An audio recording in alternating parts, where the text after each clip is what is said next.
Hi, welcome to Arthritis at Home. I'm Kelly Lendvoy, and today we're going to be talking about some news that occurred in September of 2020 when Southlake Regional Health Center notified the leaders at the Arthritis Program, one of Canada's leading community arthritis programs, that it was closing TAP effective January 15th, 2021. Join us today on this episode to speak about the issue are Dr. Carter Thorne, Chief of the Division of Rheumatology and Director of the Arthritis Program, and Carrie Barnes, who lives in Central Ontario, is a person living with rheumatoid arthritis, and is a patient ambassador for the TAP, and has been involved in the CATCH research for over 10 years. Dr. Thorne and Carrie, thanks for joining us today. Thank you, Kelly. Thanks, Kelly. Happy to be here. I guess to get us started, Dr. Thorne and Carrie, audience who might not be familiar with the Arthritis Program, which we will be referring to as TAP during this interview. What is TAP? How long has it been operating? And how I guess managed to achieve the success and the renown? I mean, it's really considered maybe the leading community arthritis program in the country. Tell us a little bit about that story. Well, thank you very much, Kelly. It's been my privilege and a great pleasure to work with a group of individuals committed to looking after people with arthritis and to people who have arthritis like Carrie. Even though we were originally funded as an inflammatory program, we actually do provide what we like to call a portal of care. So we provide services for people who have osteoarthritis, chronic pain syndrome and fibromyalgia, osteoporosis. We provide an early arthritis clinic. So it's really a portal of care. And that's where the success is. If you have a problem with your arthritis, then you can look for solutions with TAP. One of the things that we did early on was embed clinical outcomes. Now, hospitals are usually into counting, but they count for administrative purposes. Did you have enough patients? How much money did you spend? But when we did that, we were quite successful. We always had very effective use of resources.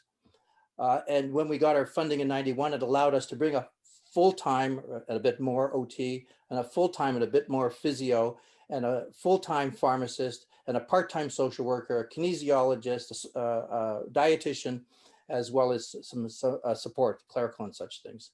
That was the impact of that group. We embedded research because we wanted to know how we were doing clinically. And as you indicated, for 13 years, so TAP is now 27 years old as a funded program from the Ministry of Health. And for the past 13 years, we've been participating in clinical cohorts. And one of the most important ones is CATCH, which Carrie belongs to and she'll tell you about. And we've demonstrated through that a couple of things. But one of the most important thing is we didn't really realize the impact that a program of interprofessional care would make on patients. And that impact is that we see patients sooner after symptoms begin than any one of the sites in Canada. We start treatment sooner after diagnosis than any sites in Canada, and patients do best in class outcomes. And the other piece of that, which is really important for the payers, we think, is that in CATCH and in general, people with rheumatoid arthritis have had a great experience with the introduction of biologic agents, which are really have been game-changing for those that require them. But in our hands, that is to say, in new markets cohort, only less than 1% of patients are receiving a biologic agent or targeted therapy. And that's different than CATCH, where it's about 20%, and different in the community at whole, where it's 25% or more, 25 to 30%. Now, what does that mean to the system? Well, if we just annualize the savings or cost avoidance in new market, the avoidance in costs is about $2.5 million or more. The cost of TAP for all it does is about $500,000 or $600,000, with $600,000. So the return on investment is quite striking. It occurs because we've learned how to use the medications differently, but more importantly, because people who have arthritis and come through the program are exposed to an environment, a culture that is embracing and where we emphasize self-management. Thank you for that summary, Carter. It really is an incredible 27-year and counting story. And it's certainly one of the reasons why ACE has joined a coalition of Canada's leading arthritis patient organizations, including the Arthritis Society, the Canadian Spondylitis Association, Lupus Canada, Sjogren's Society of Canada, and CAPA, Canadian Arthritis Patient Alliance, who were really all shocked by this news and are unified in the opposition to the TAP closure. I'm wondering at this point, Carrie, we've just heard sort of that incredible clinical and research history of TAP. I'm just wondering what the benefits for patients and what the experience for patients have been. And since you are the TAP ambassador, I'm really interested to hear your insights on that. Oh, of course. So when I was first introduced to TAP, I was in a pretty desperate state. I had significant joint swelling. I was in a lot of pain, unable to care for myself really, or my family. It came on very suddenly. So I was really searching for some care and not getting it from, I was really stuck with walk-in clinics, kind of emergency room kind of things. I did end up with a referral to a rheumatologist, but the wait time was going to be 9 months. And I wasn't satisfied with that because I was struggling really to live really. And so in a roundabout way, I got connected to TAP, and then things really started to move for me. In fact, it was within a couple of days that I was able to be diagnosed and had treatment started. I think what was most significant for me was this unified approach. I met with numerous different healthcare providers, and they all had the same answers. We had discussions about what was going to happen as far as treatment was concerned. And although the treatment was a little bit daunting, I felt confident because this was unified approach. They all seemed to speak to me about it. It wasn't a decision that was made for me. I was included in that discussion. And I guess I felt that I could then follow through with what I needed to do to treat what was happening in my body. And then came the education piece. I came back to TAP for, at that time, it was actually a week long. I think it's different now, but that was like 10 years ago. So I came back for this education program. I learned about my disease. I learned about the medications I was taking, dietary suggestions, even met with a social worker to see how I was doing, how my family was managing with the diagnosis and treatment and all of that, finances, how was it going with missing work and all of that kind of thing. And I like, it was dreamy. It was just this wonderful program where I felt supported and cared for. It now leads us to the issue and the news that Southlake delivered to you a few months ago, and it really is, it's so perplexing for our patient organization and leaders in the community that something that is life changing and life saving and is also saving money to the healthcare system, why would you be closing it at this time? And what we've heard from Southlake is that it's closing TAP because of the financial deficit it's facing, and that's been exacerbated or made worse by the COVID pandemic, and that the hospital is focusing on delivering programs and services that can only be provided in a hospital. I think we're very interested, our audience is very interested in both of your responses to that reasoning from the hospital. Carter, I'll start with you. Yeah, I think one of the that is the ostensible reason we've heard. Again, to remind you, our budget is in the range of $500,000, $600,000. The budget of the hospital is $455 million. So we represent about 1.1% of the budget. It's not only that we're a cost center, but we're a cost saver. As I mentioned, we're a cost avoidance. And it's been remarkable, the response that we receive from across the country, as you've pointed out. Not only do we have the support of patient groups, but we also have the support of researchers. And in the 25 years and more that we've been doing the arthritis program, we have documented that we have fewer visits to emergency department. That is to say, we have reduced the burden on the emergency department. Carrie already told you her experience. Now, she doesn't live in Newmarket. She comes from outside of Newmarket, but it's the same in all communities. You end up in a walk-in clinic or emerge. We've also demonstrated that we reduce bed requirements for the population that we service. So we can't prove those new ones because we're so mature in our program. So we've done those things. I get the concept that the hospital doesn't feel that a program that is mainly dealing with outpatients, because we keep them out of hospital, is not appropriate. I understand that concept, and when it was approved in 1991, that was the model, to be clear. And I think it's reasonable to consider moving out, but moving out with the resources that are required to keep it going.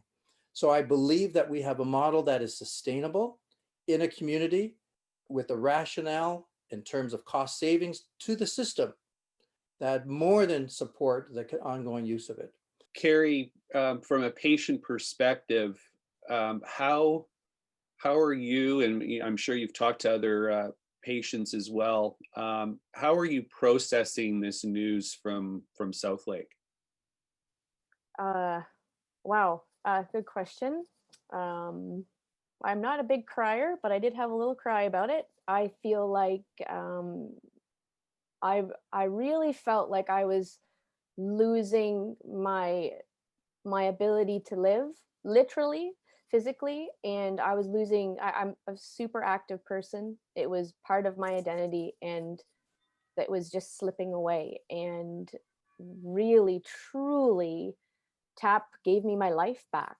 I cannot imagine where I would be today if it wasn't for all those years of planning and processing and research and sweat, blood, and tears. I'm sure that they've all put into that program, because it really was the cornerstone of my success. And I can't imagine what people are going to do now. They'll wait in emerge rooms. They'll wait 9 months or more to see somebody. They don't want to go to a hospital right now. Nobody wants to go because of the COVID pandemic. So they're going to wait until their symptoms are so severe that they just can't possibly do anything else but seek some sort of emergency medical attention.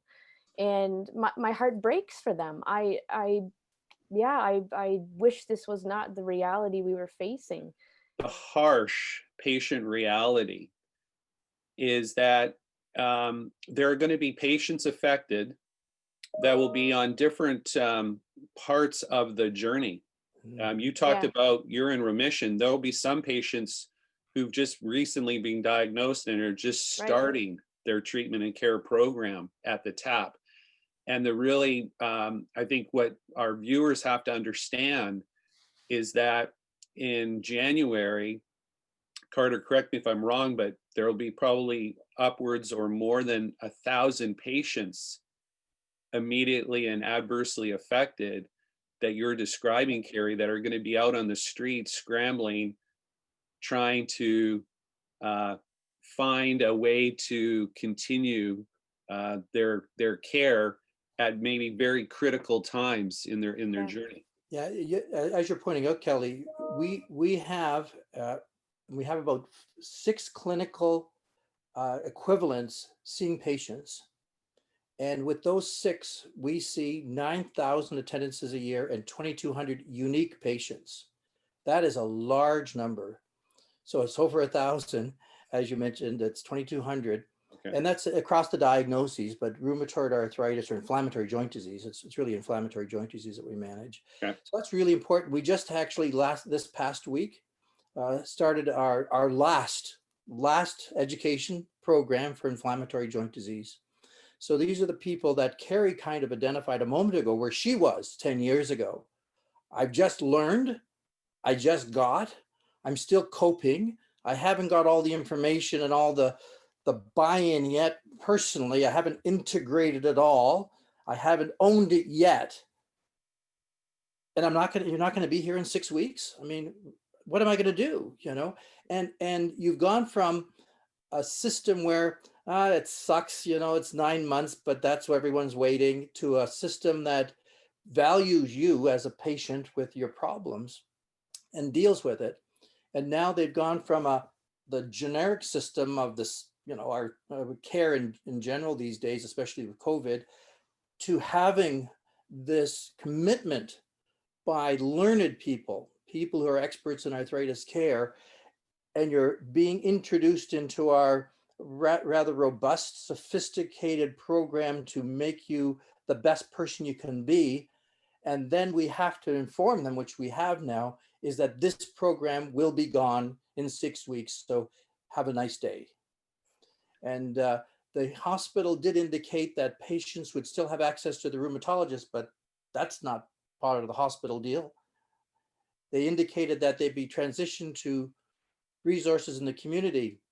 And I can tell you from that study done by the Institute for Clinical and Evaluative Sciences, that's the research part of the ministry kind of thing, is that there aren't any resources in the community that can cover the population that we're dealing with. Where are you at in your discussions with Southlake in terms of, do they have a complete or better understanding over the last few months of discussions with you about the program, about the benefits of the program, and also the ministry of health and the minister? Because I think you are, the center is in Minister Elliott's riding, so obviously she's familiar with what's going on. What are you asking both of those groups? Well, the hospital actually has not had a public announcement about the closure of the arthritis program. It's only through patient initiatives and others that there's actually been news. And right now there is no plan at the hospital level to have a public announcement. They'll be trying to identify patients that are currently active with TAP and notify them, but there's no plan to notify the community. And, you know, Newmarket's not a large community. We serve a large area, but it's not a large community to do that, which I thought, as the sole proprietor of healthcare in Ontario, in Newmarket, I mean, there's only one healthcare facility aside from offices and walk-in clinics. I think they have a responsibility to share that transparently with the community in which they provide service, because people do see there's no alternatives. You don't have 30 hospitals like Toronto does, or Vancouver, or whatever, or other types of places. So at this time, they acknowledge that the arthritis program is a really good program. It's just that it's not one we're going to have, which is kind of striking, because they are like to call themselves leaders in care and innovation. And we actually are leaders in care and innovation as well. So they have not been as supportive. They've given us they're suggesting they can do some stuff in kind. We need more than that. They have not given us support at the ministry level. That is to say, the hospital has not advocated at the ministry level. Our ability to get any notice at the ministry level with COVID, as you pointed out earlier, is very limited. We've reached out to other partners. We're reaching out to the LIN, which is for your national audience. It's kind of like the regional health authority, to get some sense from them. So we continue to try and find if we can salvage something out of this, because we believe passionately that our ability to provide the best care possible is being taken away from us. The advocacy that politicians listen to are both letters received and social media. And as you indicated at the beginning, the hashtag SafeTapNow is where we'd like people to share their experiences and their concerns. So hashtag SafeTapNow, I think, has to become the vehicle that people attend to, sharing their experiences if they've had personal experience with TAP, and sharing their concern and consternation regarding gutting a program that is a model for the rest of the country, and which many people have told us, including provincial ministries and other provinces, that they would like to have as the model of care strategy. I have taken the time to write letters to the Southlake CEO and chair of the board, Christine Elliott. I did actually write her a letter, so it's kind of surprising that you didn't know about it. I guess maybe somebody's kind of going through her mail. I don't know. But yeah, write letters. Hashtag SafeTapNow is a great forum to voice your experiences and stories, and share it. Tell your friends and family. Use the social media that you've got, and yeah, make it known. Well, thank you very much, both of you, for taking the time today to join us on Arthritis at Home. A very important episode, not just for patients in Ontario, but for patients across Canada, who nobody wants to see us lose one of the leading community arthritis care programs in the country. So we thank our viewers for joining us today. There will be links at the end where they can see and get more information or how they can get involved. And thank you again for tuning in to Arthritis at Home. Please join us again for our next episode. Bye-bye.